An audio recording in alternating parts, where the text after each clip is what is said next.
Welcome everyone. This is our second session on biostatistics. In this session, we are going to look at the different methods of data collection that we can employ. We understand that we use data for different reasons in our practice, but what is also very, very important is that we need to continuously collect quality data that we can use in evidence-based practice or in improving healthcare or improving population health or population health outcomes. This is very important. So this is the focus of today's lecture.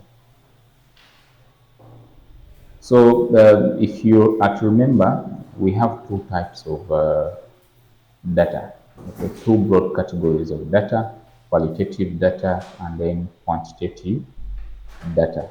So quantitative data is data that is actually numerical in nature. These are data about concepts that we can count, or parameters that we can count, or characteristics that we can count. And then qualitative data, on the other hand, is basically data that is descriptive in nature, that describes a particular phenomenon, a particular experience. Okay, so that is qualitative data. So we we use different methods of collecting either qualitative data or quantitative data, but we also have those methods that are actually cross-cutting, where for example, observation. Okay, through observation we can collect quantitative data and as well as qualitative data. Okay,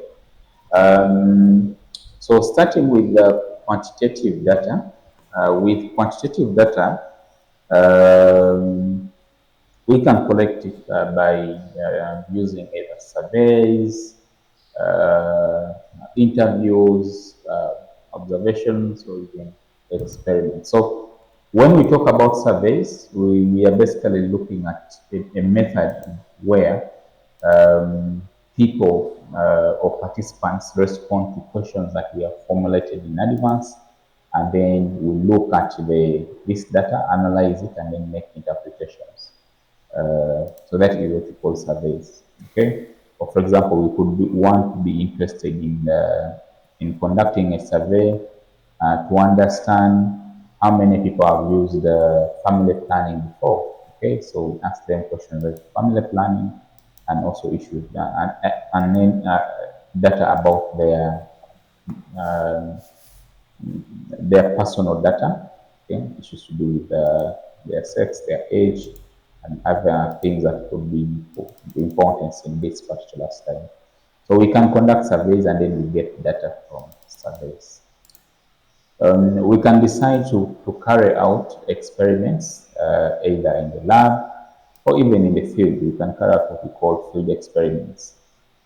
So with these experiments, we can still collect quantitative data and then present this data in using different methods that we shall look at later on. Um, we can also conduct what we call observational studies. For example, in a broad sense, observational studies are those where we don't manipulate, yeah, the study participants in any way. Okay. Um, so, for example, we want to conduct a survey on maybe how many people have diabetes in a given community. Okay, that is an example of an observational study. And then for us to conduct that kind of study, we are required to basically test. We can be testing people's blood glucose levels, and then see um, where they fall, okay? Whether they have diabetes or not. Or we can look at medical records and check how many people have been diagnosed with diabetes or not, okay? So those are examples of observational studies. We can also get data from observational studies, or even we can set data from medical records, as we shall look at later on. And then this now brings us to the other concept about data. You can decide to go and collect your own data, or you can look at data that is already collected. Okay, so if you collect your own data directly from the source, that is primary data. If you obtain data from other sources, for example, medical records, that becomes secondary data. So primary data sources, some of them are the ones that we have described. If you conduct a survey and maybe you're using, in the survey you have questionnaires, you interview people, individual interviews or even focus group interviews, observation, or even you have a particular case that is unique that you're trying to gather data on, that is a case study. And then you can also collect data from diaries of critical incidents and even portfolios. Okay, those are examples of primary data sources. And then the secondary data sources include, for example, you go to the medical files, the medical registers, you go to library, okay, and look at the different articles in the library, meeting minutes if you're studying how organization decisions are made and things like that. So in a broad way, we have looked at quantitative data. Now, if you're going to collect qualitative data, you can still conduct interviews, but these interviews are usually in-depth, okay? In-depth interviews. That means that you really have to get deeper data or take data about a particular topic that you're investigating. So it can be one-on-one, or it can be focus group discussions. You can also conduct this remotely using digital technologies, for example, using the teleconferencing software. So you can conduct a Zoom interview on the web, okay, using either Zoom, Google Meet, whatever online platform that you can use. Or you can go and look at people's discussions or contributions on online fora. Okay, this is also a very good source of qualitative data. So the different methods of data collection also means that you have different tools to use to collect data. So often you will use questionnaires, okay, and we're going to look at how to use each of these, the questionnaires, how to conduct the interviews, and how to get information from the medical reports. Questionnaires are very common, and you ought to know how to design an effective questionnaire. An effective questionnaire is the one which will give you the information that you actually want to collect. Okay, so it enables you to reach or to achieve the research objectives, and also they are designed for a particular audience. So questionnaires are easy to use. Actually, they are not very expensive, and still someone can actually respond by respond when you give them a questionnaire, and still their privacy is maintained. So that means that they remain anonymous. Okay, the respondents are anonymous. and therefore this means that um, their privacy is not actually revealed. Okay, anonymous means that their identifying information is not revealed. Okay, so with questionnaires, the respondent does not necessarily need to include their particulars, their name, where they are working from, and things like that. Okay, but they can say their occupation if you actually need that. Okay, so you can collect a large amount of data using questionnaires. These questionnaires, of course, can be electronic or paper-based.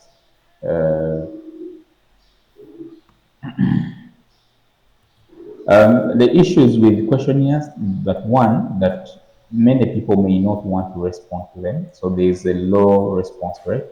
But also there is an issue with respondents not actually being truthful in what they are saying. And then the other thing is that for you to design an effective questionnaire, you need to take time, and sometimes it may be very difficult for some individuals. The questions that you put in a questionnaire matter a lot, because uh, you will be able to get the right information if you put the right questions. Okay, so we have two types of questions. We have closed-ended questions and then open-ended questions. Open-ended questions, these ones require the respondent to provide more details on their responses, while closed-ended questions actually require specific answers. Example, did you test for HIV in the last 6 months? Yes or no? Okay. If yes, why? If no, why? Things like that. Those are closed-ended questions. Okay. And then open-ended questions can include questions like narrate to us your experience while receiving care in a hospital X. Okay, so the person will give you a narrative answer.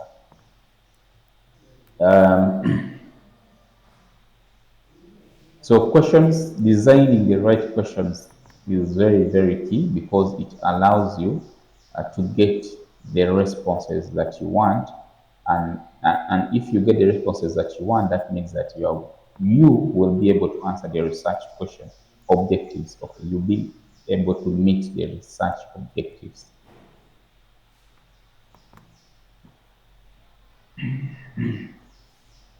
So how do you give out these questionnaires? You can distribute the questionnaires through the physical questionnaires that you have actually printed out. Okay, or you can send these questionnaires through emails. Okay, through using internet. So they are often very easy to administer. You don't need a lot of technical know-how to be able to administer questionnaires. When administering questionnaires, it's very, very important that you actually introduce the research topic and why the participant ought to participate. And then you also outline the reasons for why, or if they decide to withdraw, they can withdraw at any time, and that also information about them will not be included on the questionnaire. No identifying information will be collected from them. Their participation is actually anonymous in simple terms. Okay, so you need to provide this kind of information as you give this questionnaire. It's very important for you to also outline the potential benefits and also risks associated with participating in filling the questionnaire, and how long the questionnaire will actually take to fill. Skip that. Okay, having looked at the questionnaires, now we can also look at the interviews, how you conduct these interviews.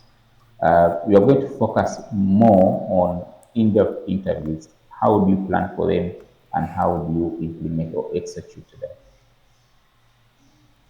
So the interviews can be semi-structured. Okay, or they can be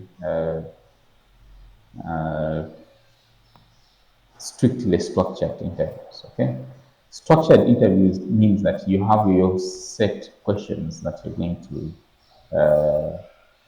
ask, okay, and then you stick to those. And then the semi-structured is where you have your set questions, and then other questions that can actually deviate from the questions that you had planned for or you had predetermined. And then the unstructured interviews are those that you actually have no particular questions, but the conversation or the interview is basically conversational in nature. Interviews are often very good because they allow you to get rich data or in-depth data. And also, if you have not understood any concept during the interview, you have an opportunity to get clarifications. Unlike in the questionnaires, okay? In the questionnaires, if the participant has not understood the question, they may not have the chance to ask the researcher about the question. Okay?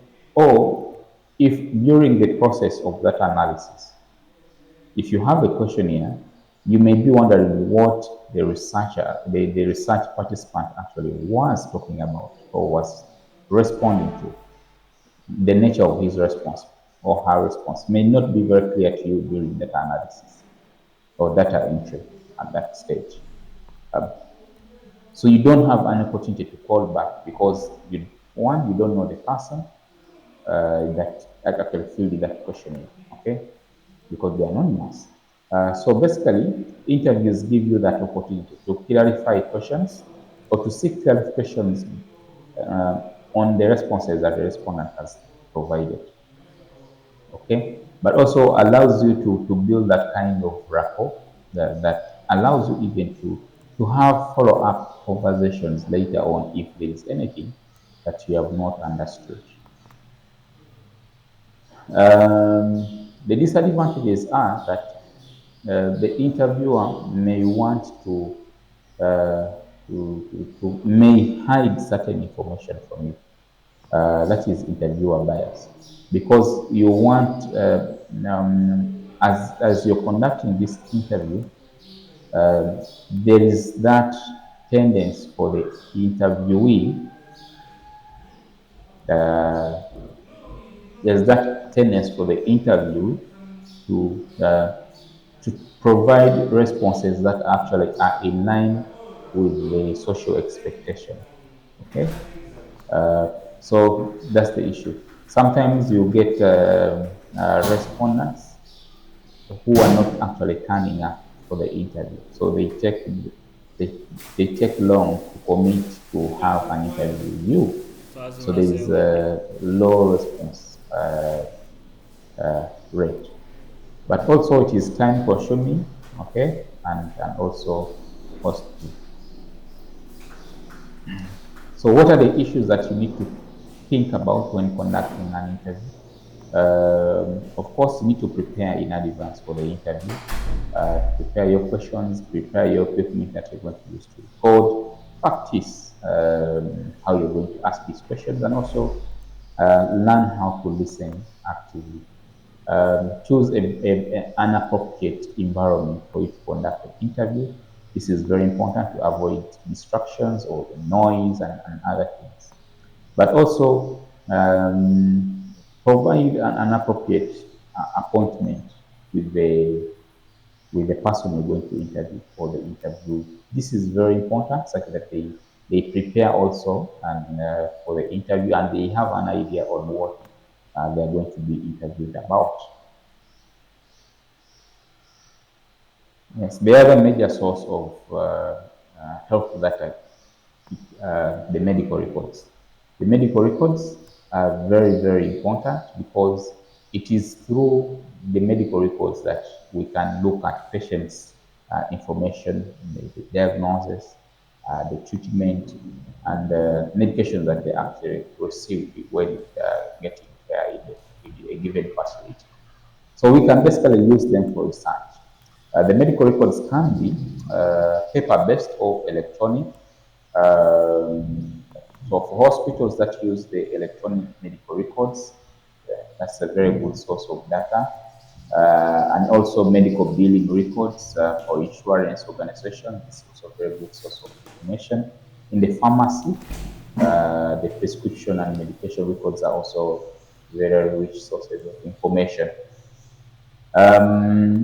The importance of using medical records that they give us an insight on how patients present, how the diagnoses are made, and also what treatments they are actually receiving.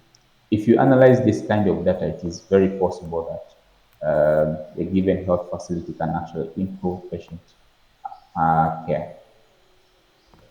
Okay, so we can use these medical records to look at patient care and see where the gaps. Okay, that means that they can be used to improve the quality of care, improve the patient experience within the facility.